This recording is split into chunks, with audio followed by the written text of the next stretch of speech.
कई रियासतों के गवर्नर्स बदले गए हैं। महाराष्ट्र के गवर्नर भगत सिंह कोश्यारी का इस्तीफा मंजूर किया गया। लद्दाख के एलजी राधाकृष्ण माथुर का भी इस्तीफा मंजूर कर लिया गया है। झारखंड के गवर्नर रमेश बैस महाराष्ट्र के गवर्नर बनाए गए हैं। वहीं अरुणाचल प्रदेश के गवर्नर बीडी मिश्रा लद्दाख के एलजी बनाए गए हैं। साबिक वजीर ममलिकत शिव प्रताप शुक्ला हिमाचल प्रदेश के गवर्नर बनाए गए।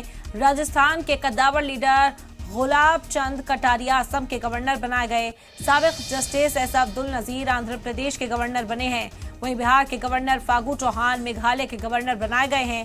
हिमाचल के गवर्नर राजेंद्र विश्वनाथ आर्लेकर बिहार के नए गवर्नर बनाए गए हैं। बड़ी खबर है इस वक्त की, और यह हेरफेर इस वक्त आपको बता रहे हैं। बड़ा ऐलान किया गया। कई रियासतों के गवर्नर जो हैं वो बदले गए हैं। महाराष्ट्र के गवर्नर भगत सिंह कोश्यारी का इस्तीफा मंजूर कर लिया गया है। इसके अलावा लद्दाख के एलजी राधाकृष्ण माथुर का भी इस्तीफा मंजूर कर लिया गया है।